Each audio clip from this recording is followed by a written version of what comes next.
సంవత్సరాల తరబడి ఎన్ని మందులు వాడినా మీ మోకాల నొప్పులు తగ్గట్లేదా? ప్రాణ పెయిన్ క్లినిక్ లో అత్యాధునిక చికిత్స.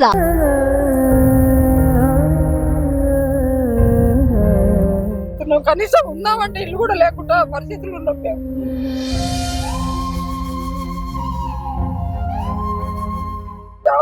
ఎట్లన్నా కొన్న బాగా 10,000 నమస్కారాలు చేస్తున్నాం. నమస్తే, welcome to Suman TV Karimnagar. నేను మీ అనిల్. గత 2 నెలల కింద మన దగ్గరికి ఒక వ్యక్తి రావడం జరిగింది, రాగుల వెంకటేష్ అని చెప్పేసి. తమకు అన్యాయం జరిగింది. మా తండ్రి గారు ఆర్టీసీలో ఉద్యోగం చేస్తుండేవారు. దాని తర్వాత కాలం చేశారు ఉద్యోగం చేస్తున్న సమయంలో. దానికి సంబంధించిన విషయంలో మాకు అన్యాయం జరిగిందంటూ ఒక 2 months బ్యాక్ మనం కాంటాక్ట్ అవ్వాడు. సో అప్పుడు మేము చెప్పడం జరిగింది ఒక 2 months అంటే ప్రభుత్వం కొత్త ఏర్పడింది కదా, సో కొంచెం మీరు మళ్ళీ ఒకసారి గట్టిగా ట్రై చేయండి అని చెప్పేసి చెప్పడం జరిగింది. 2 months తర్వాత మళ్ళీ ఒకసారి ఆరా తీస్తే వాళ్ళకి ఇప్పటివరకు కూడా ఎలాంటి అయితే ఈ విషయంలో వాళ్ళకి ఎలాంటి సొల్యూషన్ దొరకలేదు. సో అందుకోసం మీరు రమ్మని చెప్పడం జరిగింది. వివరాలకు వెళ్తే, రాగుల మల్లయ్య అనే వ్యక్తి ఆర్టీసీలో 30 సంవత్సరాలు సేవలు అందించాడు. అంటే ఉమ్మడి జిల్లా వ్యాప్తంగా అన్ని డిపోల్లో, అలాగే ఆదిలాబాద్ జిల్లాలో సైతం కూడా ఆయన పనిచేయడం జరిగింది. 30 సంవత్సరాలు పనిచేశాడు. అయితే జగిత్యాలలో పనిచేస్తున్న సమయంలో, ఆర్టీసీ కార్మికుడిగా పనిచేస్తున్న సమయంలో అతన్ని ఒక ఐరన్ రాడ్ తన కాలుకి తగలడం జరిగింది. తగిలిన సందర్భంలో అది సెప్టిక్ అయి ఆ తర్వాత చాలా హాస్పిటల్ తిరిగారు. దాని తర్వాత ఆ సెప్టిక్ వల్ల అతను చనిపోవడం జరిగింది. అయితే ఎవరైతే మల్లయ్య ఉన్నారో, మల్లయ్య కుమారుడు అలాగే మల్లయ్య భార్య ఇద్దరు కూడా 10 సంవత్సరాలుగా తన తండ్రి మరణం పట్ల, అలాగే ఉద్యోగం పట్ల చాలా రకాలుగా తిరిగాము, అన్ని రకాలుగా ప్రయత్నాలు చేశాము. అటు ఆర్టిస్ట్తో పాటు నాయకులను కలిసాము. మాకు ఇప్పటి వరకు అయితే న్యాయం జరగలేనట్టుగా వాళ్ళు చెప్పారు. ఒకసారి వారితో మాట్లాడుకుందాం. వాళ్ళు ఎన్నిసార్లు తిరిగారు, ఎప్పుడు వాళ్ళ తండ్రి చనిపోయారు, అసలు ఏం జరిగింది, వాళ్ళు ఏమంటున్నారు, ఇప్పుడే కలిస్తే వాళ్ళు ఏమంటున్నారు, అన్ని విషయాలు తెలుసుకుందాం. మల్లయ్య కుమారుడు వెంకటేష్ అని చెప్పాను ఇందాక. అసలు ఏం జరిగింది విషయంలో అసలు మొత్తం నాన్న 30 సంవత్సరాలు ఆర్టీసీలో సేవ చేసిండు అన్న. ఓకే. జైత్యాల డిపోలో ఉద్యోగంలో భాగంగా మెకానిక్ చేస్తున్న సందర్భంలో కాలు మీద చిన్నగా రాడ్ పడ్డది అన్న. ఆ రాడు దెబ్బ తాకి సెప్టిక్ అయింది. అప్పుడు డిఎం గారి అనుమతితోని తారదాకా పోయినామన్న. అయితే అక్కడ ఏదైతే సెప్టిక్ అయిందో ఆ ఏళ్ళని కట్ చేసేసిరన్న. తర్వాత డ్యూటీలో భాగంగా మళ్ళీ వచ్చిండన్న. డ్యూటీలో జాయిన్ అయ్యిండు, ఆబ్సెంట్ అయ్యిండు. డ్యూటీ ఆ నొప్పికి ఆబ్సెంట్ కారణంగా డ్యూటీ చేస్తూ ఆబ్సెంట్, డ్యూటీ చేస్తూ ఆబ్సెంట్, ఆ నొప్పి కారణంగా అంత ముందు బాగా చేసిండు అన్న. తర్వాత మళ్ళీ మేము తారనాక మళ్ళీ తీసుకెళ్ళాం, నిమ్స్ కు తీసుకెళ్ళాం. ఈ రిపోర్ట్లు అవే నిమ్స్, నిజాం ఇవన్నీ అవే సార్. అన్ని అక్కడ తీసుకెళ్తే మేము లోతుగా చేపించినాం. అసలు ఏమైంది మా నాన్నకు చేపిస్తే, టెస్ట్లు చేపిస్తే మీ నాన్నకు సెప్టిక్ అయిందిరా బాబు అని చెప్పారు డాక్టర్. అప్పుడు నేను చిన్న పిల్లగాని నాన్నకు 99 బహుశా 99 అన్న, నాకు తెలిసి అయితే 99 అలా. అప్పుడు చిన్న పిల్లగాని. అప్పుడు నేను కూడా వెళ్ళినా. నేను మా బ్రదర్ కూడా వెళ్ళిండు. బ్రదర్ అంటే మా పెద్దమ్మ వాళ్ళ అన్న. వాళ్ళు చెప్పారు నాకు కూడా అక్కడ ఏమైంది ఏంటంటే. అయితే తర్వాత లోతుగా పరిశీలించారు వాళ్ళు. నాన్న కాళ్ళను మొత్తం టెస్ట్ చేస్తే సెప్టిక్ అనేది తేలిపోయింది. తర్వాత అందులో భాగంగా డ్యూటీకి మళ్ళీ జాయిన్ అయ్యాడు. డ్యూటీకి సరిగా రావడం లేదని డిఎం గారు డ్యూటీ నుంచి బహిష్కరించారు ఉద్యోగంలోకి వెళ్ళి నాన్నను. అప్పుడు ఆ సమయంలో మళ్ళీ నాన్న ఉంది, అమ్మ, పెద్ద నాన్న డ్యూటీలో భాగంగా దెబ్బ తాకింది తెలియదు వాళ్ళకు. హయ్యర్ ఆఫీసర్లకు వాళ్ళకు డ్యూటీ ఆబ్సెంట్ అయింది అని మాత్రమే తెలుసు. ఈ దెబ్బ తాకింది ఇదంతా తెలియదు. తర్వాత మా పెద్ద నాన్న వీళ్ళు, మా ఊళ్ళు, మా తాత తారనాక పోయినాం. మళ్ళీ సిక్కు పంపించిండు. తర్వాత ఆర్ఎం గారు అప్పుడు ఆర్ఎం గారు ఉండే, ఆర్ఎం గారు వీళ్ళందరూ కలిసి మాట్లాడితే మళ్ళీ రిక్వెస్ట్ చేస్తే మెట్పల్లి ఇచ్చారు. మెట్పల్లిలో కూడా డ్యూటీ చేసిండు. ఇక సెప్టిక్ అనేది విపరీతంగా ఈ కాలం డ్యూటీ చేసిండు. ఇక డిఎం గారు, ఆర్ఎం గారు ఇచ్చిర్రు. తర్వాత మెట్పల్లి పోయినాం. మెట్పల్లిలో కూడా అదే సిచ్యువేషన్ అయింది. అక్కడ నాన్న నీళ్లు కూడా తాగనీయలేరు. చాలా వచ్చి బాధపడ్డాడు మాకు తెలిసి. అప్పుడు నాన్న చెప్తే నాకు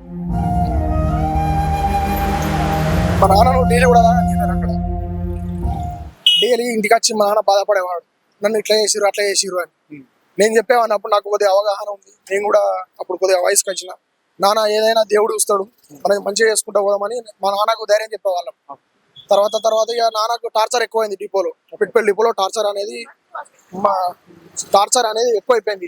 ముఖ్యంగా చారి అని ఏఎంఎఫ్ గారు, చారి ఉండే జైతల్ డిపో నుంచి వచ్చిండు. ఆ చారి గారు నాన్నను ఇక బాగా హింసించిండు. నేను కూడా పోయిన చారి సార్ దగ్గరికి. సార్ ఏంది సార్ ప్రాబ్లం, మీకు తెలుసు నాన్న మీరు దోస్తులే, మీరు నాన్నతో వర్క్ చేసిన వాళ్ళే, మీరు ఇప్పుడు ప్రమోషన్ వచ్చింది, నాన్న అక్కడనే ఉండిపోయిండు, మీరు సపోర్ట్ ఇవ్వాలి కానీ మీరు టార్చర్ చేసుడు అన్న అంకుల్. నాన్నను నీళ్ళు కూడా తాగనిస్తలేరు, నీళ్ళు కూడా తాగనిస్తలేరట. నాన్నకు అసలు ఏమైంది అంటే మీ నాన్నకు సెప్టిక్ అయింది అంటే సెప్టిక్ ఎక్కడ అయింది? జైత్యాల డిపోలో ఉద్యోగంలో భాగంగా అయింది. అంతేగాని మీరు మా నాన్నను ఇట్లా దూరం పెట్టుడు కరెక్ట్ కాదు అన్నాక డిఎం గారి దృష్టికి తీసుకెళ్ళాం. డిఎం గారు కూడా మీ నాన్న అబ్సెంట్ అవుతుండు సార్, అబ్సెంట్ అవుతుందంటే ఇది పరిస్థితికి ఇది అని చెప్పినాక మళ్ళీ తార్నాక రాసిండు. తార్నాకలో మళ్ళీ చేయించినాం. ఆల్రెడీ కడుపులోకి వెళ్ళిపోయింది, దాన్ని ఏం చేయలేము రా బాబు అని వాళ్ళు కూడా చెప్పారు. 2 కాళ్ళు తీసేసినా మీ నాన్న బతకడని చెప్పారు. తర్వాత మేము దిక్కులేని స్థితిలో ప్రతి రాజకీయ నాయకుడి దగ్గరికి అప్పుడు ప్రతి 10 సంవత్సరాల తిరగలేని నాయకుడి దగ్గర గత ప్రభుత్వంలో ఎక్కడ తిరిగినా మమ్మల్ని ఎవరు కూడా పట్టించుకోలేరు. మా ప్రాబ్లం చూసి నవ్విరు కానీ ఎవరు సహాయం చేయలేరు అన్న. కొందరు డబ్బులు అడిగారు, కొందరు డబ్బులు కూడా అడిగారు, కానీ నేను 1 రూపాయి కూడా ఎవరికి ఇవ్వలేను. ఎందుకంటే నా పరిస్థితి దారుణం ఉన్నది. అక్క పెళ్లి, చెల్లె పెళ్లి, నా పెళ్లి, ఇప్పటికీ అప్పులలో ఉన్నాం అన్న. నాన్న చనిపోయాక మా కుటుంబం దారుణ వీధిన పాలైంది. ఇప్పటికీ నేను చిన్నగా సెక్యూరిటీ గార్డ్ చేసుకుంటున్నా అన్న గల్ఫ్ లో. అయితే గత ప్రభుత్వం ఏం చేయలేదు, ఈ ప్రభుత్వం కాంగ్రెస్ ప్రభుత్వం వచ్చిందని పొన్నం గారు మా ఊరి ఎమ్మెల్యే గారు ఇప్పుడు రవాణా శాఖ మంత్రి గారు అయినని కొండంత ఆశతోనే అన్న. హుస్నాబాద్ ప్రాపర్ హుస్నాబాద్ జైతాలో ఉంటున్నాం అన్న ప్రజెంట్. ఇక విధి లేక అక్కడ లేదు ఇల్లు, ఇక్కడ లేదు ఇల్లు, ఇక రెంట్కి ఇల్లు లేదన్న. రెస్టారెంట్ లో డెలివరీ బాయ్ వేస్తాను, రోజు 500-600 వస్తాయన్న. పొన్నం గారి వచ్చిండని ఆశతోనే నేను అక్కడ దుబాయ్ లో సెక్యూరిటీ గార్డ్ చేస్తాను. ఆ సెక్యూరిటీ గార్డ్ కు జాబ్ కు రిజైన్ చేసి నేను పొన్నం గారి దగ్గరికి పోయి కలిసినామన్న. పొన్నం గారు కూడా మా సమస్య విని సానుకూలంగా స్పందించిండు అన్న. తప్పకుండా న్యాయం చేస్తారా అని చెప్పిన అన్న. తర్వాత సజ్జనార్ గారి దృష్టి కూడా తీసుకెళ్ళామన్న. ముఖ్యంగా రేవంత్ రెడ్డి గారు ఇది మా కేసును ప్రత్యేక కేసు తీసుకొని మాకు నష్టం జరిగింది, ఆర్టీసీ పిఓ చంద్రయ్య గారు, ఆర్ఎం గారు వీళ్ళందరి దృష్టికి వెళ్ళింది. నష్టం జరిగింది వాస్తవమే, కానీ మేము మాత్రం ఇప్పుడు ఏం చేయలేమురా, ఇది పెద్దల చేతిలో ఉన్నది, ఇక్కడ మీకు ఇక్కడ ఎవరు సాయం చేయలేరా అని వాళ్ళు చెప్పారు. గత 10 సంవత్సరాల నుంచి తిరుగుతూ ఈ పేపర్లు కూడా సార్ చినిగిపోవడం జరిగింది. మీరు కూడా చూడండి ఒకసారి, మొత్తం తార్నాక ఇవన్నీ పేపర్లు చూడండి ఘోరంగా చినిగిపోయినాయి. తిరిగి ఎవరు కూడా మాకు ఏం సాయం చేస్తలేరు అన్న. అమ్మ కూడా తిరిగి దమ్ముకొచ్చింది అన్న. నేను కూడా ఆర్టీసీలో నేను గత 10 సంవత్సరాలు నేను కూడా చేసిన అన్న. ఆర్టీసీలో శ్రామిక, out sourcing, top up, sweeping, washing 10 సంవత్సరాలు చేసిన అన్న. 10 సంవత్సరాలు చేసిన. ఈ నాన్న చనిపోయినాక కుటుంబ భారం నా మీద పడ్డాయని నేను ఆ జైతాల డిపో డిఎం గారిని రిక్వెస్ట్ చేస్తే అవుట్ సోర్సింగ్ లో పెట్టుకున్నారన్న. ఇప్పుడు నా పరిస్థితి ఇంకా దారుణం అయిపోయింది అన్న. నాన్న చనిపోయినాక అప్పులు ప్రభుత్వంలో చాలా మందిని కలిసిన గత ప్రభుత్వంలో చాలా మందిని కలిసిన అక్కడ, కానీ ఎవరు కూడా ఏం తీసుకున్నారు కానీ ఇది రాదురా 10 ఏళ్ళ కానీ పక్కకెట్టేసారు. మామూలుగా చూసిరు అంతేగాని దాన్ని లోతుగా పరిశీలించలే. అసలు ఏమైంది, ఎక్కడైంది, ఎక్కడ నష్టం జరిగింది అనేది ఎక్కడ ప్రశ్నించలే. ఇప్పుడు సజ్జనార్ గారు ఉన్నారు కదా, అప్పుడు కూడా ఉన్నారు సజ్జనార్ గారు, కానీ అప్పుడు సజ్జనార్ గారు దృష్టికి వెళ్ళలేదు ఇది. ఇప్పుడు సజ్జనార్ గారు కానీ, పొన్నం ప్రభాకర్ అన్న కానీ, రేవంత్ రెడ్డి అన్న కానీ, సీఎం గారు దయచేసి మా కేసును ప్రత్యేకంగా తీసుకొని నాకు ఆర్టీసీలో ఉపాధి కల్పించాలని కోరుకుంటున్నాను. నేను 10వ తరగతి వరకు చదువుకున్నాను. ఆర్టీసీలో హోంగార్డ్ ఉద్యోగం కానీ, అటెండర్ కానీ, మీకు ఏది వీలైతే నాకు ఏదైనా నాకు ఇవ్వగలని కోరుకుంటున్నాను. ఇల్లు కూడా లేదు సార్. మా నాన్న ఉన్నప్పుడు అప్పుడు కిరాయే, ఇప్పుడు కిరాయే. ఇప్పుడు మా నాన్న చనిపోయినాక మాకు బరువు అప్పులు ఎక్కువైనాయి. అమ్మ పరిస్థితి కూడా దారుణం ఉంది. ఇప్పుడు మా వైఫ్ కూడా 7 ఆపరేషన్లు అయినాయి. మా వైఫ్ కూడా హెల్త్ ఇష్యూ ఉన్నది, బాగా ఇబ్బంది ఉన్నది. అందుకే నేను ఇక్కడనే చేసుకుందామని కొండంత ఆశతో వచ్చిన. ఇప్పుడు పొన్నమన్న ప్రభాకర్ అన్న కొద్దిగా ప్రత్యేకంగా తీసుకొని లోతుగా విశ్లేషించి అసలు ఏమైంది, ఈ కేసు ఏమైంది, లోతుగా అక్కడ ఎక్కడ నష్టం జరిగిందని విచారం చేసి పొన్నం గారు, రేవంత్ రెడ్డి గారు, తర్వాత సజ్జనార్ గారు కూడా ఎంతో మందికి ప్రతి చిన్నదానికి కూడా ట్విట్టర్ లో కానీ, ఫేస్బుక్ లో కానీ అందరికీ స్పందిస్తుడు. ఈ నా విషయంలో కూడా స్పందించి న్యాయం చేయాలని కోరుకుంటున్నాను. ఇప్పుడు ఈ ప్రభుత్వం ఏర్పడిన తర్వాత మీరు ఆర్టీసీ అధికారులను కలిసారా? ఆర్టీసీ అధికారులను కలిసాం, పొన్నం ప్రభాకర్ గారిని అన్నను కూడా కలిసినాం, చంద్రయ్య గారిని, పిఓ చంద్రయ్య గారిని కూడా కలిసినాం. వాళ్ళు కూడా చెప్పారు మేము ఇక్కడ ఏం చేయలేమురా, మీ నాన్నకు నష్టం జరిగింది వాస్తవమని వాళ్ళే చెప్తారు. లీడర్ల దగ్గర కూడా పోయినాం, వాళ్ళు కూడా మేము ఏం చేయలేమురా అని చెప్పారు. తర్వాత మేము హైదరాబాద్ ఈడీ కృష్ణకాంత్ సార్ దగ్గర కూడా వెళ్ళినాం. ఈడీ గారు కూడా ఏం చేయలేమురా బాబు, ఇది మీరు ఏం చేయలేమురా బాబు అని చెప్పాడు.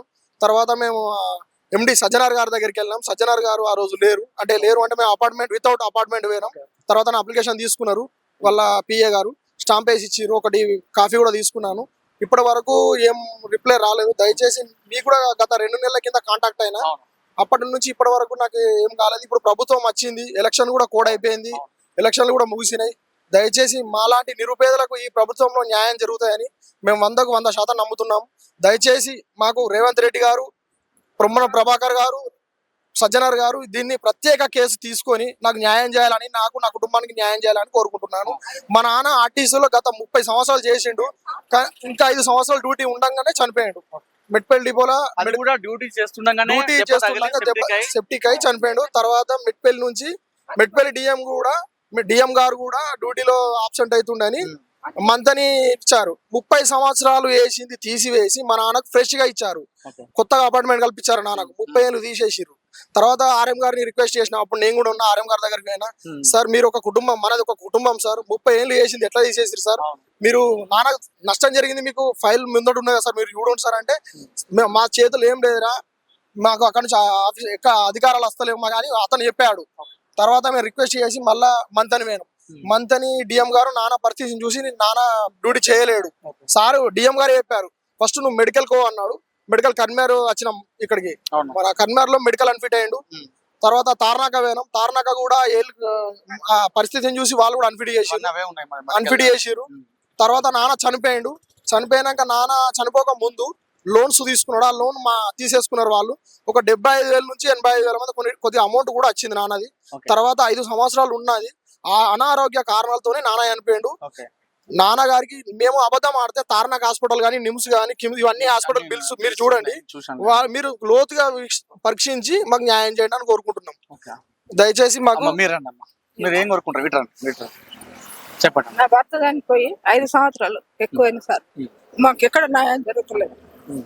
చిన్న కుటుంబం సార్, మా కొడుకు ఎక్కడ న్యాయం జరుగుతలేదు.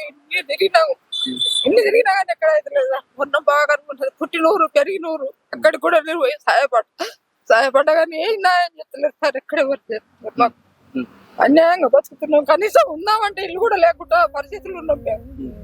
ఆ పరిస్థితి గురించి మేము మాకు న్యాయం చేయమని కోరుకుంటున్నాం సార్. అంతే. మీరు ఏం కోరుకుంటారు? ఇప్పుడు మీ అబ్బాయికి జాబ్ కావాలి సార్, మాకు ఏం లేకుండా పర్వాలేదు, చిన్న జాబ్ అయినా పర్వాలేదు.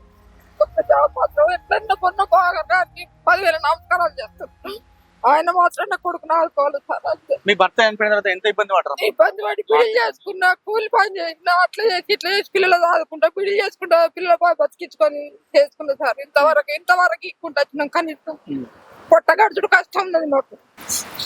ఇంతే సార్. నేను కోరుకున్నాను నా కొడుకు మాత్రం ఒక జాబ్ మాత్రం చిన్నదైనా పర్వాలేదు కానీ ఒక చిన్న జాబ్ అయినా ఇప్పించగలుగుతుంది సార్. ఇంత చేతులు ఎత్తి మొక్కుతున్నా అందరు సార్లు.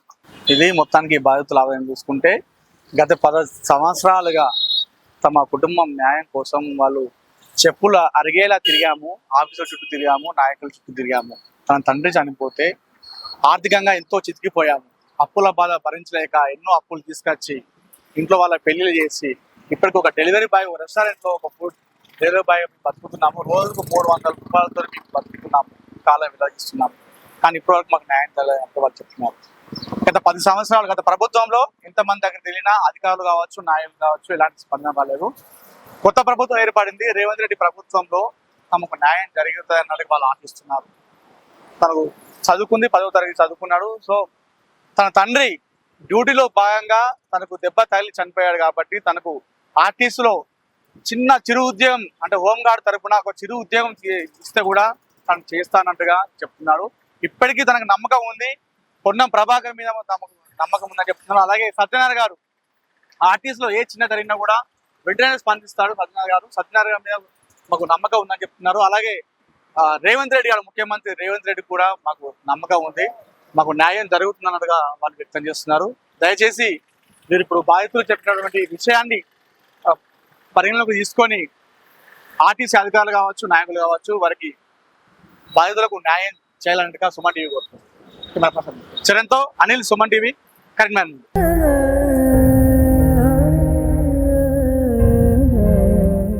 కనీసం ఉందామంటే ఇల్లు కూడా లేకుండా పరిస్థితులు ఉన్నాం మేము.